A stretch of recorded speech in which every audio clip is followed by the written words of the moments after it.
Cari Imam Mahdi, pemimpin yang bisa menunjukkan. Bisa menunjukkan apa? Menunjukkan tanda Allah. Allah tuh bersama kamu. Sedekat itu Allah dengan kamu. Kok kamu tidak melihatnya? Iya teh ngalartos teh ngaos teh.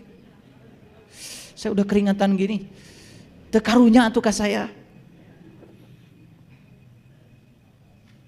Makanya setelah ada Imam Mahdi akan terjadi kiamat. Hari kebangkitan. Bangkit apa? Bangkit kita dari tidak sadar menjadi sadar. Cing atuh dajjal marikir. Yang saya sedih itu si mata satu ini ngomong di mana-mana. Seakan-akan dia ngomong kebenaran, padahal ngomong kebohongan, cuma berbaju kebenaran. Kan apa yang disampaikan belum dialami, belum dirasakan. Cuman berlindung di balik sampaikan walaupun satu ayat. Urang teh kudu ngadenge si eta. Padahal teu ngartina naon. Ini jantung saya berdetak ya. Enggak tahu kenapa nih. Kayaknya Dajjal marah. Yang ketiga, tugas Rasul itu menghidupkan orang mati. Yuk kita ulang kata Quran, tugas Rasul berapa? 3 harus pintar. 1, menyembuhkan penyakit buta. 2, menyembuhkan penyakit kulit. 3, menghidupkan orang mati. Mati apanya? Kesadarannya. Kalau dia punya kemampuan yang 3 ini, itulah yang disebut dengan pewaris ilmunya Nabi. Itu yang disebut dengan ulama. Maaf ya. Saya harus bicara ini karena ini kebenaran, ini Quran. Karena terlalu banyak orang yang mengaku-ngaku.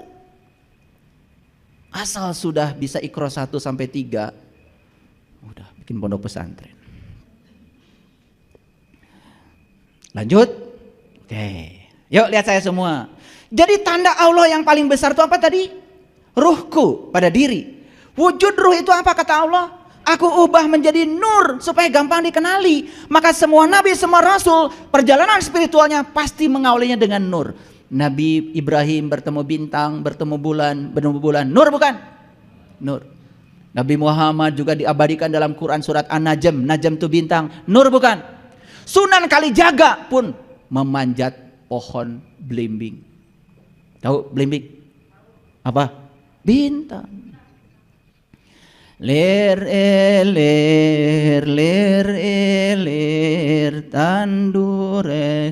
tandure sumilir ta ijo royo ta sengguh temanten anyar ta sengguh temanten anyar. Bocah angon pene no blimbing kuwi lunyu pene no kanggo seb dodo tiro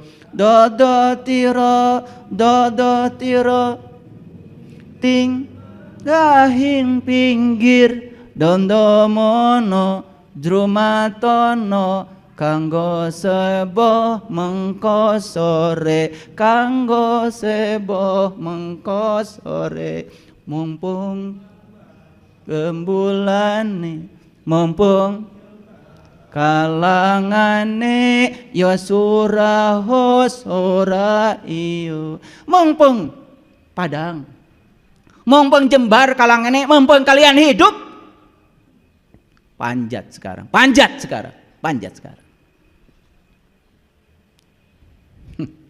Lihat bintang di langit terdekatmu. Itu tandanya. Maka Allah bilang di Quran, sanurihim ayatina fil afaq wa fi anfusihim hatta yatabayyana lahum annahul haq. Kami akan memperlihatkan kepada mereka tanda-tanda kami di segala ufuk. Perhatikan ayat ini. Sanurihim ayatina. Departemen Agama juga menerjemahkan ayat ternyata tanda juga. Ini saya ambil dari Quran digitalnya milik Departemen Agama. Kami akan memperlihatkan kepada mereka tanda-tanda kami di segala ufuk dan pada diri mereka sendiri hingga jelas kebenaran. Jadi Allah akan menunjukkan, Allah itu luar biasa, maha pengasih, maha penyayang. Allah itu rindu kepada kita. Maka Allah bilang dalam hadis qudsi, kalau kamu datang kepadaku sejengkal, aku menyambutmu sedepah. Dan kalau kalian datang kepadaku dengan cara berjalan, aku menyambutmu dengan cara berlari. Paham? Jadi Allah menunjukkan tanda-tandanya di mana? Di segala ufuk. Tapi yang paling penting kata Allah, wa fi anfusihim, pada dirimu. Sudahkah kamu menyaksikan tandanya pada dirimu? Sudah? Sudah belum? Kalau belum, kapan?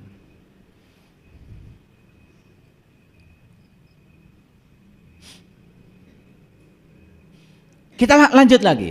Dalam Quran surat Ali Imran ayat 190 Allah mengatakan, inna fi khalqis samawati wal ar wa ikhtilafil laili wan nahar la ayati. Ada ayat lagi.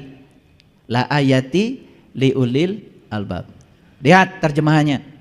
Sesungguhnya dalam penciptaan langit dan bumi dan silih bergantinya malam dan siang terdapat tanda. Bagi siapa? Ulil albab.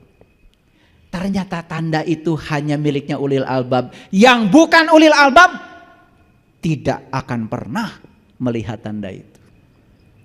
Saya tanya sekarang, kalian ulil albab bukan? Ulil albab bukan? Ulil albab bukan? Iya. Ntar ditanya samanya ulil albab apa, bingung. Ulil albab itu ada definisinya. Lihat Quran. Alladzina yazkurunallaha qiyaman wa qu'udan wa ala junubihim. Ulil albab itu adalah orang yang sudah berhasil mengingat Allah dalam keadaan berdiri, duduk dan berbaring. Pertanyaan saya, apakah kita sudah berhasil mengingat Allah? Sudah? Sudah tahu Allah? Bagaimana kita bisa mengingatnya? Tahu saja belum. Makanya perintah mengingat Allah di Quran semua diawali dengan perintah haji. Coba lihat perintah haji. Fa iza afadtum min Arafah fazkurullah. Fa idza qadaitum manasikakum fazkurullah. Semua perintah mengingat Allah diawali dengan haji. Kalau begitu, ingat dulu, ketemu dulu. Ketemu dulu dong. Bagaimana bisa ingat belum ketemu? Ya Allah, aku sangat mencintaimu. Bullshit kata Allah. Ketemu aja belum.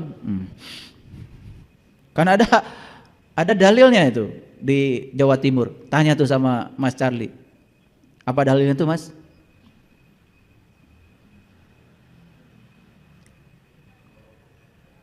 Itu tidak mungkin cinta kalau jarang ketemu, kan itu. Apa tuh?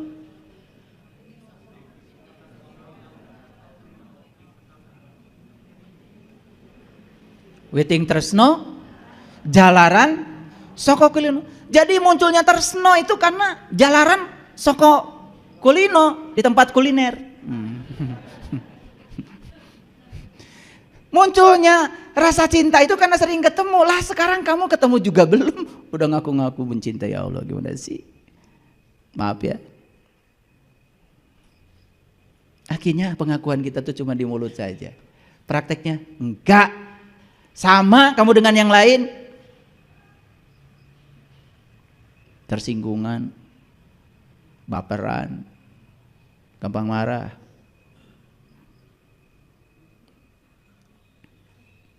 Nah, ulil albab itu karena sudah bisa melihat tanda Allah dalam dirinya. Lihat saya semua. Karena sudah bisa melihat tanda Allah dalam dirinya, maka siapa yang sudah menemukan tanda Allah dalam dirinya, dia juga melihat di semesta ini adalah tandanya.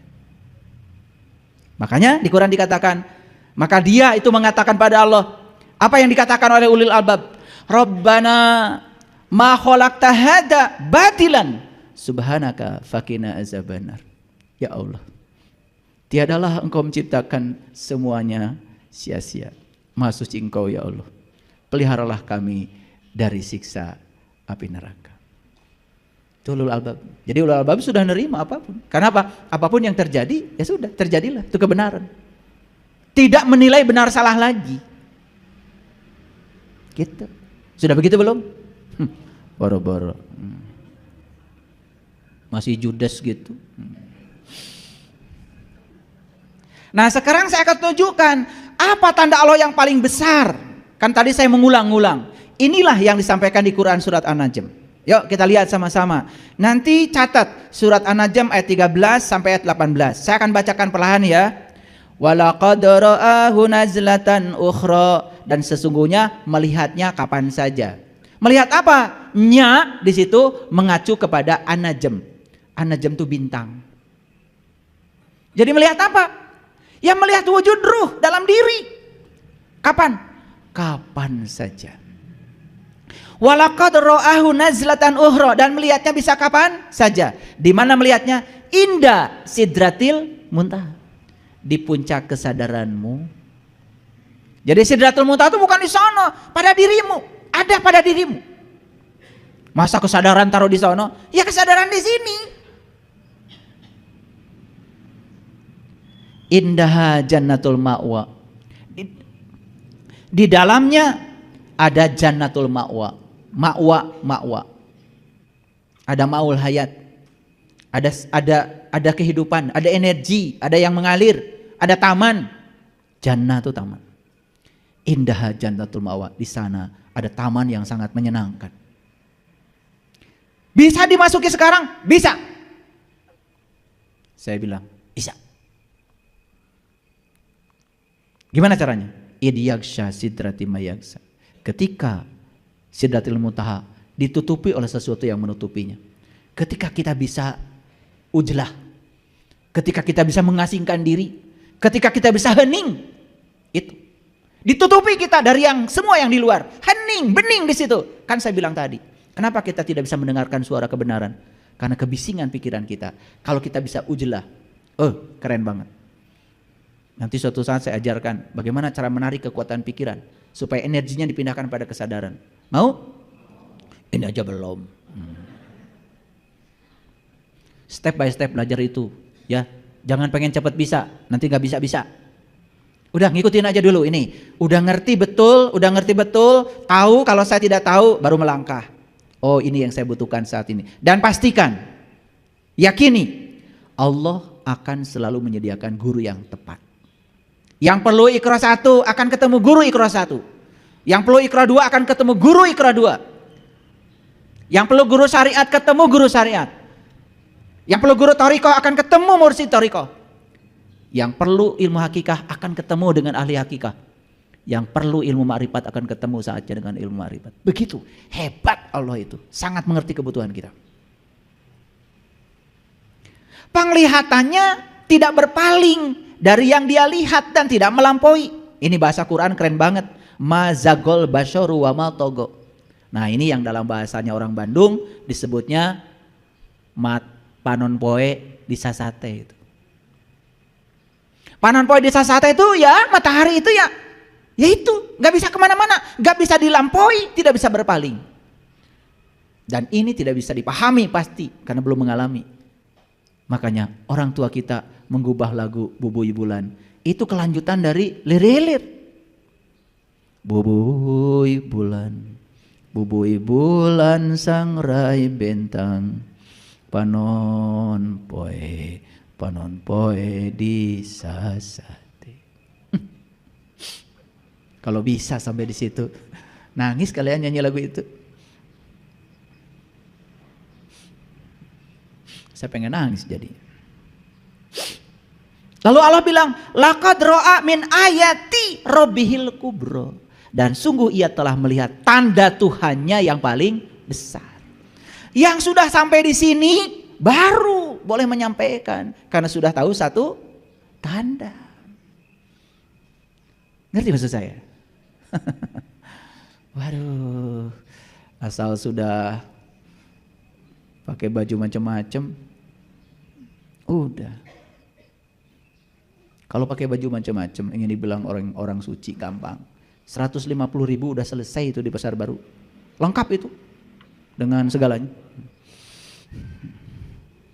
Jadi akhirnya agama kita itu jadi lebih banyak memikirkan baju apa. Padahal sebaik-baiknya baju kata Nabi adalah takwa. Ya kan? Oke, baik. Ya, harusnya baju kita tuh takwa. Sudah tahu takwa? Belum juga. Oke, nggak apa-apa lah, nggak apa-apa. Nah, ayo kita lihat sebentar lagi. Jadi ada ayat yang tertulis, ada yang tidak tertulis. Ayat yang tertulis, contohnya Al-Quran. Jadi Al-Quran itu adalah tanda-tanda, isinya itu tanda-tanda. Maka di Quran itu banyak sekali ya yang disebut dengan perumpamaan. Dan tidak ada yang bisa mengerti perumpamaan kecuali orang yang sudah berilmu. Itu batasannya. Dan ternyata betul kata Quran tadi, tidak ada yang mengerti tandanya kecuali ulil albab. Ternyata ulil albab itu orang yang sudah bisa mengingat Allah, berdiri dan berbaring. Berarti dia sudah tahu dan kenal kepada Allah. Alam semesta dan seisinya juga tanda, tetapi tidak tertulis. Bahkan yang tidak tertulis, wah lebih banyak. Tidak akan bisa dibongkar. Profesor Masaru Emoto menyelidiki air bertahun-tahun. Setelah mengerti perilaku molekul air, baru beliau mengatakan, aku bertemu Tuhan lewat air. Nah itu ketemu satu tanda itu. Profesor Masaru Emoto itu menyelidiki air itu puluhan tahun. Setelah risetnya yang sekian banyak dan jurnalnya terindeks, baru beliau mengatakan, aku menyelidiki air sejak lama. Dan lewat air aku bertemu Tuhan. Wah itu sudah ketemu satu tanda itu. Itu maksudnya sampaikan walaupun satu tanda. Saya bukan melarang kalian jadi dai, bukan. Bukan saya takut disaingi. Bukan. Saya tidak pernah bersaing dengan siapapun. Karena saya jadi diri saya sendiri. Saya menikmati saya jadi diri saya sendiri. Nah makanya tanda-tanda itu, simbol-simbol semesta ini oleh para leluhur kita diwujudkan dalam bentuk yang sangat keren. Namanya sesajen. Pernah dengar? Begitu dengar sesajen langsung merinding. Wih itu musyrik. Ngerti juga enggak. Sajen itu artinya sastra jenda. Kitab suci yang hidup. Sajen itu. Makanya coba perhatikan di sajen ada apa saja. Ada parupuyan, anglo. Ada sisir. Ada cermin. Ada rujaken. Ada sepahen. Itu semua simbol. Kalian itu bikin daun sirih satu aja nggak bisa. Di daun sirih itu ada yang bisa dibaca loh. Itu melampaui ayat yang tertulis kalau kita ngerti. Cuman kita sudah a priori pada pribadi kita sendiri. Pada budaya bangsa kita sendiri. Taunya wah itu sesajen berarti ngasih persembahan kepada jin. Kata siapa? Leluhur kita tidak mengajarkan begitu. Leluhur kita hanya ingin kamu mengerti semua yang disusun di sini ada bacaannya.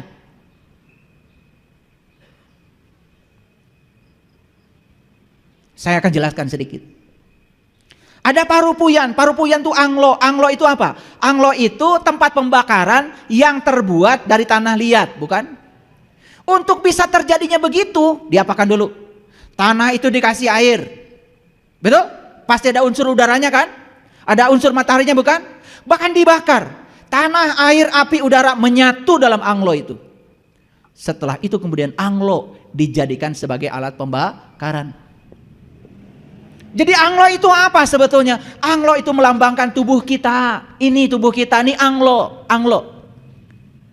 Orang tua kita sedang berpesan, tubuhmu itu adalah anglo. Terbuat dari tanah, air, api, udara, lengkap di sana.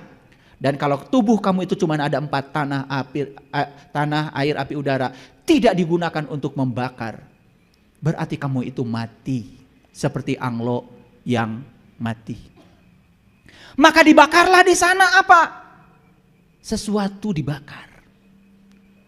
Apa artinya? Kobarkan api. Sadari bahwa dalam dirimu itu ada yang hidup. Siapa? Ruhku. Tanda Allah pada dirimu. Jadi anglo itu melambangkan diri kita. Ya Allah, kemana wae? Rujaken. Apa rujaken? Di situ tuh ada yang kesat. Betul? Cau mangala. Ada kedongdong. Hasem. Ada yang manis. Gula. Ada yang asin. Garam. Ada yang hasem. Macam-macam. Diaduk semua. Begitu dimakan jadi enak. itulah lambang dari kehidupan. Kehidupan itu seperti rujak. Kamu jangan tolak yang keset, kamu jangan tolak yang kecut, kamu jangan tolak yang asin, kamu jangan tolak yang manis, satukan menjadi satu rasa. Timbang-timbang oleh kamu sendiri, biar jadi harmonis. Jadi rujak yang enak, menyegarkan. Itu gak hidupmu? Makanya gak jadi rujak. Bisanya cuman musyrik. Bagaimana mungkin leluhur kita mengajarkan yang tidak beres? Gak ada itu. Kita yang tidak cerdas. Karena kita sudah kehilangan jati diri sebagai bangsa. Kita lebih suka budaya bangsa lain daripada menghormati dan menghargai leluhur kita sendiri. Ngerti gente, nyalahkan batur. Banyak yang menyepelekan kata-kata rahayu. Padahal rahayu itu kata agung miliknya leluhur kita. Banyak yang menyepelekan sampurasun. Padahal sampurasun artinya sampurna ingsun. Itu doa. Supaya rohku dalam dirimu itu sempurna menunaikan tugasnya. Pulang kembali, mulih kajati mulang ke asal. Makanya jawabannya apa? Rampes, rampak, beres.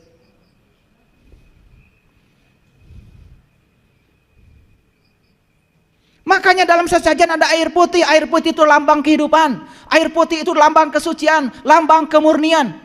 Ingat bahwa kamu adalah makhluk cahaya. Dulu kamu tuh suci dan kamu kotori air putih itu dengan perilakumu sendiri.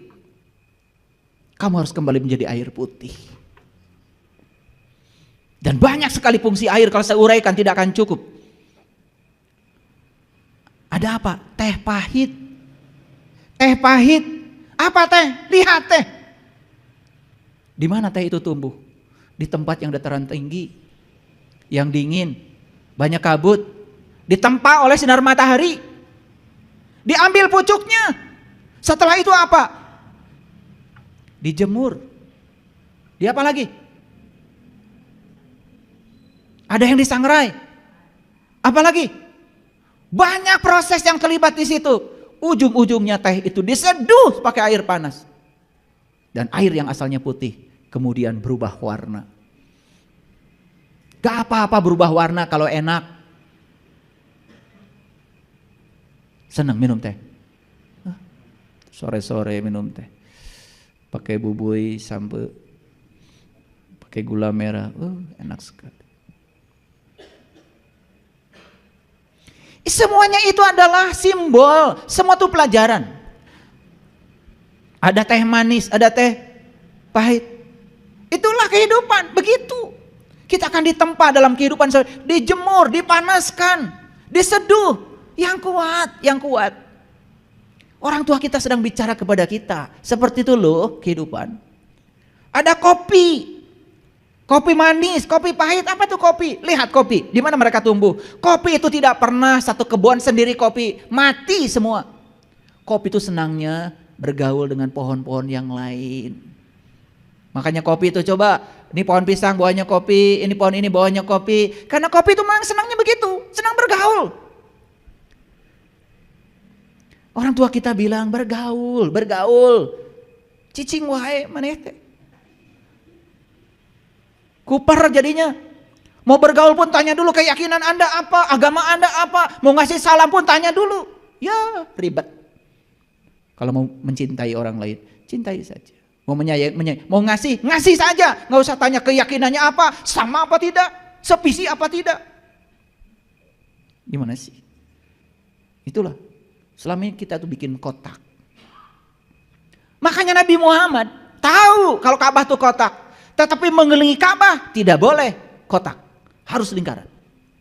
Karena kalau kotak mual bisa mutar. Sok, nyeun ban kotak. Rek indit ke mana maneh? Betul apa tidak? Makanya banyu bulat kan? Iya, bulat nang tuh itu.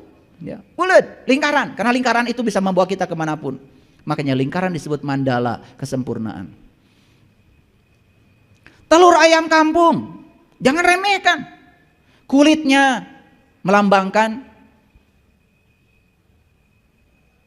atmosfer. Putihnya melambangkan semua benda-benda yang ada di atmosfer. Dan kuningnya itu bagian terdalam dari semua benda-benda yang ada di sini. Itu sumber kehidupan. Di balik kulit ada putih, di balik putih ada kuningnya. Waduh, kalau digali itu dalamnya luar biasa. Ada beras. Beras itu sering disebut Dewi Sri. Saking pentingnya beras. Dari kecil kita makan beras, bukan? Sadar nggak kalau tubuh kita ini isinya beras? Tubuh kita ini sekarang adalah hasil akhir dari apa yang kita makan. Dan yang paling banyak yang kita makan kan beras, bukan? Bukankah itu yang sekarang ada di sini? Jadi darah, jadi daging, jadi apa? Jangan menganggap beras itu mati. Hidup. Pisang manggala. Mang itu asal kehidupan. Gala itu agung. Pisang manggala itu menceritakan tentang asal kehidupan yang maha agung. Pisang emas. Emas itu lambang dari kemuliaan. Tinggi nilainya, tinggi derajatnya, lembut. Semua itu cerita. Pelita. Pelita. Dulu pelita itu minyaknya itu terbuat dari minyak kelapa. Kelapa itu kalapa. Kala itu artinya waktu, pa itu ruang. Kalapa itu ruang dan waktu. Makanya kalapa, luarnya, batoknya itu syariatnya. Kelapanya itu adalah torikatnya, jalannya. Minyaknya disebut hakikatnya. Makanya kalau belajar syariat, belajar torikat, harus sampai pada hakikatnya. Begitu sampai pada hakikatnya, minyak itu bisa digunakan untuk menggoreng, bisa mematangkan. Makanya minyak yang sudah dipakai disebut jalan tah jalan. Itu jalannya. Orang tua kita, aduh, peradabannya sudah sangat tinggi, leluhur kita itu. Begitu minyak sudah difungsikan, sudah dipakai apa-apa, baru jalan tah. Asalnya itu sebetulnya tah jalan. Tah itu orang Sunda itu tah, menunjukkan ini loh jalannya. Jadi kalau kamu ingin selamat, temukan jalan itu. Tadi saya tanya, masih buta? Masih. Penyakit kulit? Masih. Penyakit kesadaran? Masih. Dajjal bukan? Dajjal. Terus aja, oh Dajjal nanti akan lahir di gunung mana? Di gunung mana? Ya Allah, itu Dajjal. Kapasar unggal poe.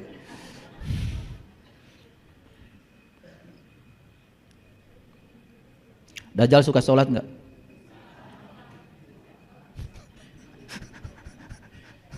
Suka enggak Pak?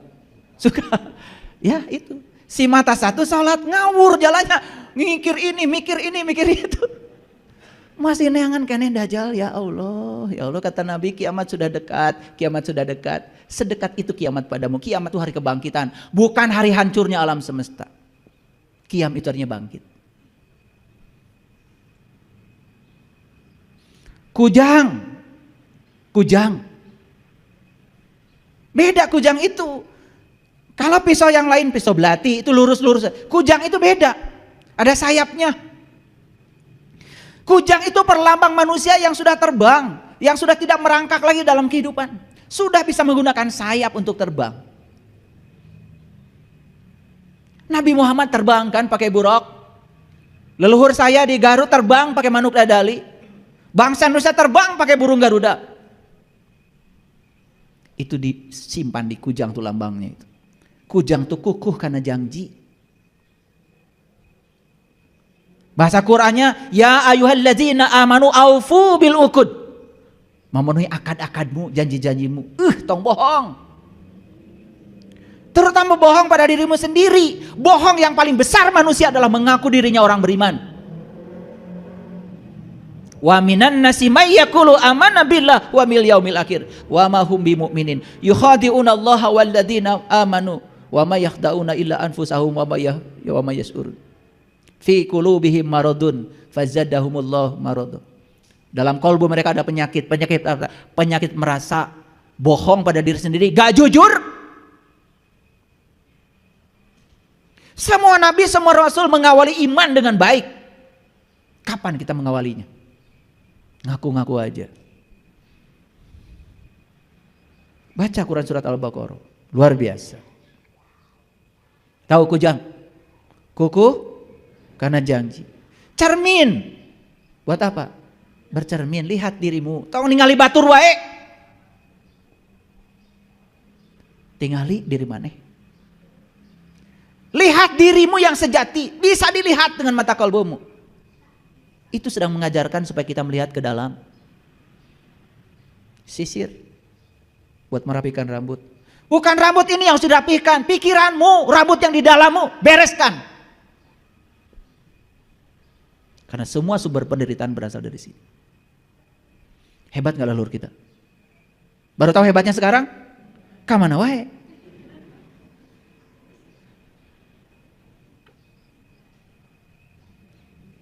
Sinjang tuh kain. Dulu untuk sesajen tidak sembarang loh sinjangnya. Yang dibolehkan itu hanya sinjang batik, batiknya pun Garuda. Sinjang itu kain itu lambang dari busana. Maka kita harus berbusana yang baik. Ikuti cara leluhur kita berbusana. Jadi bangsa kita, jadi diri kita sendiri. Kita berbusana pun ngikutin bangsa lain. Batik. Tahu batik? Ba dan titik. Batu Baitullah. Rumah Allah. Harus ketemu titik di dalamnya. Kalau kamu sudah ketemu titiknya pindah ke jero, lain ba deui nun. Nurullah. Kembali lagi ke sana. Hebat leluhur kita. Garuda terbang. Minyak wangi, ya. Katanya Rasulullah sangat senang dengan wangi-wangian. Masa ada orang senang bau-bauan? Wangi itu ada tapi tidak ada. Ada orang lewat, minyak wanginya mahal.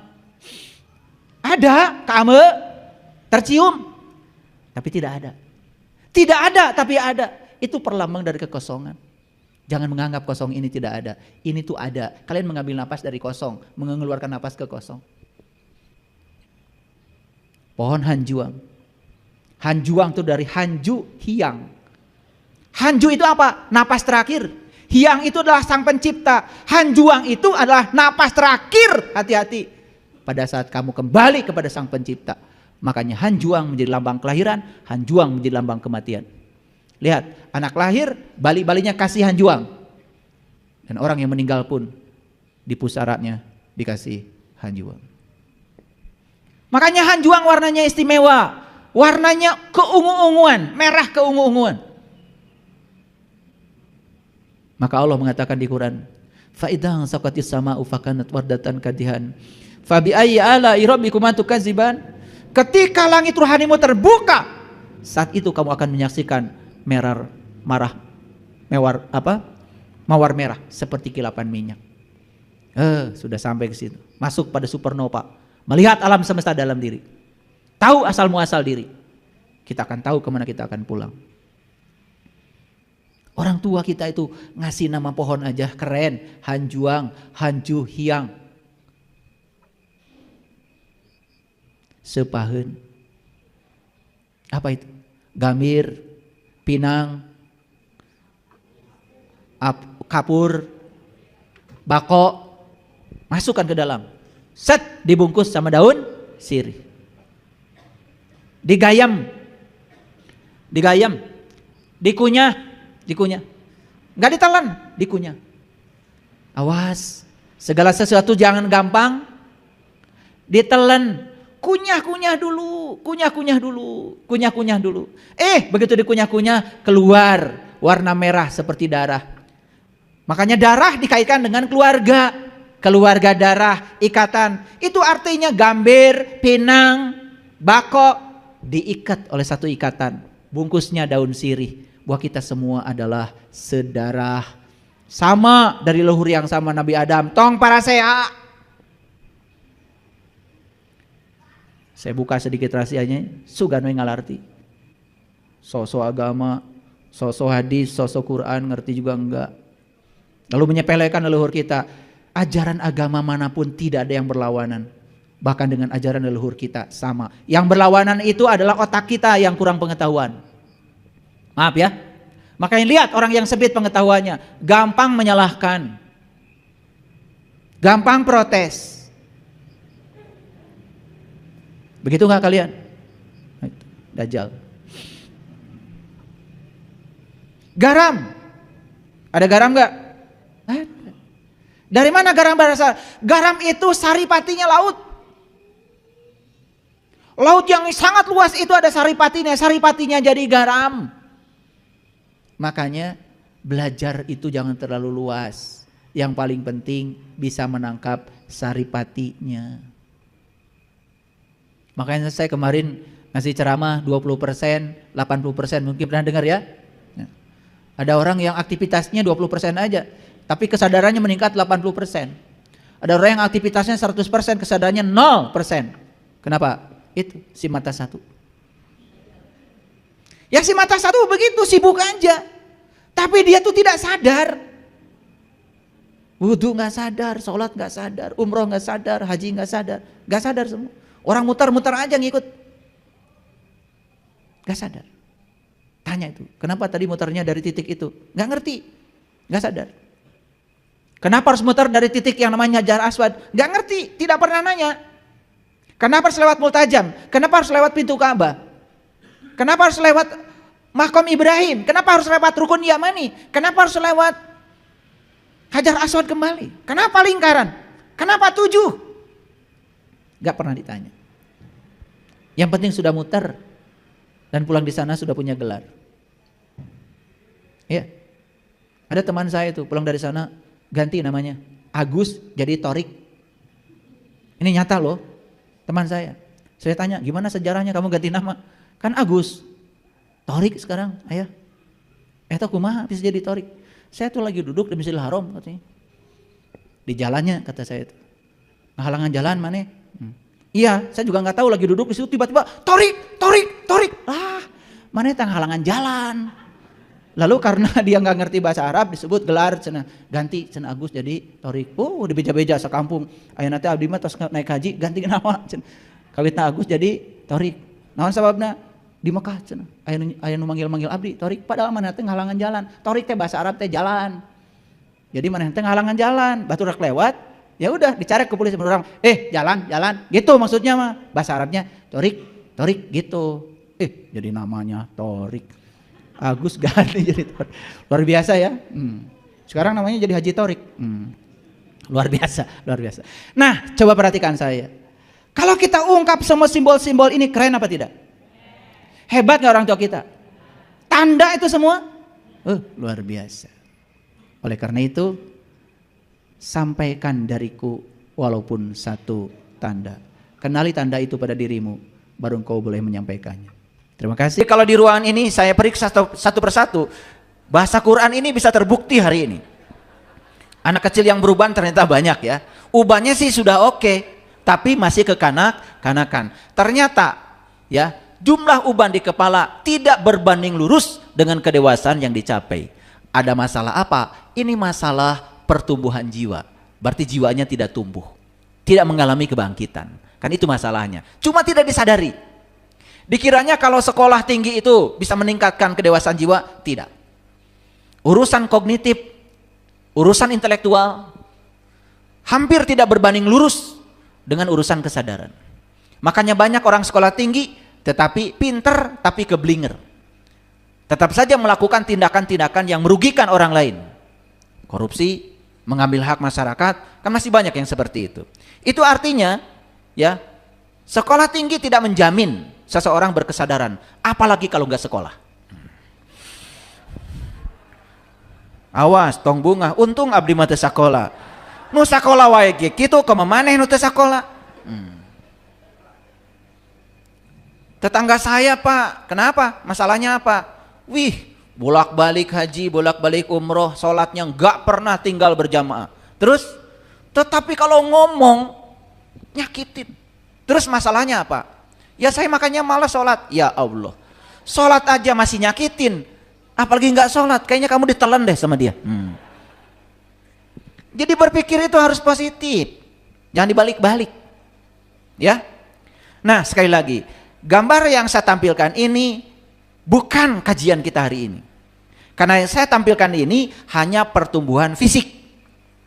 Pertumbuhan fisik yang penting asal makan, minum, insya Allah dalede ta'awakna. Tetapi badan besar tidak menjamin kedewasaannya tumbuh. Ini kan masalah, betul nggak? Oke, jadi lupakan gambar ini. Kalau begitu, dulu waktu di SD, pernah SD kan? Nah, saya masih ingat itu pertanyaan dari guru SD. Apa bedanya tumbuh dan berkembang? Jadi saya mengulang lagi ke kelas 3 SD. Saya bukan merendahkan Bapak Ibu, sama sekali tidak. Mengulang, barangkali lupa. Apa bedanya tumbuh dan berkembang? Itu guru SD waktu SD nanya. Ternyata tumbuh itu urusannya dengan aspek ukuran fisik. Kalau berkembang itu urusannya dengan sikap, keterampilan, pengetahuan, ya, termasuk juga perkembangan cara berpikir. Itu berkembang. Nah kan masalah manusia itu ada yang tumbuh dan berkembang, tapi ada yang tumbuh dan tidak berkembang. Nah ini, ya. Jadi secara fisik tumbuh terus, tetapi aspek-aspek lain yang lebih penting dari sekedar fisik tidak tumbuh, tidak berkembang. Seperti keterampilan menyelesaikan masalah, ya, keterampilan berpikir. Karena hidup ini kan harus punya 3. Satu, punya pengetahuan, knowledge. Yang kedua, harus punya sikap, afektif. Yang ketiga, harus punya psikomotor. Artinya keterampilan hidup. Nah, keterampilan ada 2. Ada keterampilan vokasi yang menyangkut keterampilan fisik yang bisa dilihat langsung, tapi ada keterampilan berpikir. Nah, ada yang secara vokasi berkembang, bisa main bola, bisa badminton, secara fisik vokasinya berkembang, tetapi secara mental, cara berpikirnya tidak berkembang. Nah, itu masalah. Makanya kita bisa lihat kualitas semua orang, ini tumbuh dan berkembang atau tidak. Gampang lihatnya, gampang. Orang bodoh itu kalau diam kelihatan bodohnya. Apalagi kalau bicara, tambah kelihatan bodohnya. Cok, mau gimana? Diam kelihatan bodohnya, bicara tambah kelihatan bodohnya. Mau lari kemana? Nggak ada solusinya kecuali jadi orang pintar, ya. Paham ya? Oke, baik, lanjut. Nah, supaya sepakat, kita definisikan dulu apa sih kebijaksanaan itu. Ternyata kebijaksanaan itu, ya, ini sudah saya kumpulkan dari banyak para ahli. Makanya saya tidak mencantumkan ini dari siapa, karena ya banyak sekali nih referensinya. Tapi saya sebut ini dari para ahli. Semoga para ahli yang saya jadikan referensi sudah mencapai kebijaksanaan. Kebijaksanaan itu diartikan sebagai suatu kepandaian individu dalam menggunakan akal budinya berdasarkan pengalaman dan pengetahuan. Ya. Jadi udah ada 3 kata kunci. Yang pertama adalah kepandaian individu. Yang kedua kata kuncinya akal budi. Yang ketiga kata kuncinya pengalaman dan pengetahuan. Jadi kebijaksanaan ini ternyata dibangun oleh, ya, akal budi. Ketika dia melihat apa yang dialami dan yang dia tahu, lalu menjadi satu kepandaian individu. Bersamaan dengan memadukan pikiran, perasaan, dan tingkah laku. Makanya orang yang kebijaksanaannya tinggi bisa dilihat tuh dari cara berpikirnya, empatinya pada orang lain, dan perilakunya. Kan ada cerita tuh, bagus. Seseorang pergi ke bank, dia butuh uang 100.000. Dia punya tabungan di bank. Pegawai bank mengatakan, kami tidak bisa melayani Bapak. Kalau 100 ribu, silakan Bapak ke ATM. Kalau Bapak Ibu ada di pihak seperti itu, ditolak sama pegawai bank, padahal uang ada, saldonya besar, apa yang akan terjadi? Marah? Bikin kegaduhan? Akan banyak peristiwa yang terjadi, tergantung tingkat kebijaksanaannya. Bagaimana cara dia menggunakan akal budinya, bagaimana cara dia menggunakan kepandaian individunya, bagaimana cara dia menggunakan pengalaman dan pengetahuannya. Karena Bapak ini tenang, kemudian dia mengatakan begini, kalau begitu saya ambil 10 juta. Ya akhirnya dilayani kan oleh pegawai bank. Setelah diambil 10 juta, kemudian diambil 100 ribu, saya setorkan lagi 9.900.000. Paham ya? Kelihatan nggak di sini kebijaksanaannya? Tidak ada debat, tidak bikin onar, tidak menyakiti orang, dan tidak keluar dari aturan. Tidak ada arogansi sama sekali. Tapi orang yang tidak bijaksana bisa jadi saat itu mengatakan, enak aja, duit saya. Ngerti nggak? Bisa keluar kata-kata yang arogan. Nah kebanyakan orang di situasi seperti itu malah justru arogan. Disitulah kelihatan ya cara menggunakan akal budinya. Jadi kelihatan indikatornya dari cara dia berpikir, cara dia merasa, dan cara dia bertingkah laku.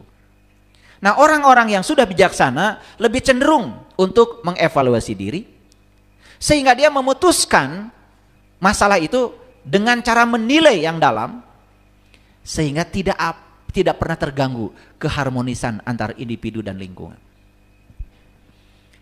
Maaf sekarang. Jadi banyak gak orang yang bertingkah, berbicara, berpikir mengganggu lingkungan. Harmonisasi antar individu terganggu, harmonisasi dia dengan lingkungan juga mengalami gangguan. Akibat apa? Akibat tidak bijaksana. Jadi untuk mengukur seseorang bijaksana atau tidak, lihat yang dia katakan, yang dia pikirkan, yang dia rasakan, yang dia lakukan, apakah mengganggu harmonisasi dengan lingkungan atau tidak. Tadi yang saya contohkan, Bapak yang ambil uang itu, ada yang terganggu? Tidak. Berhasil tujuan tercapai? Ada yang terluka? Tidak. Paham ya? Oke. Kalau begitu saya bertanya, Bapak Ibu yang ada di sini atau yang mendengarkan kajian saya di rumah, kira-kira kita sudah memiliki nggak kebijaksanaan ini?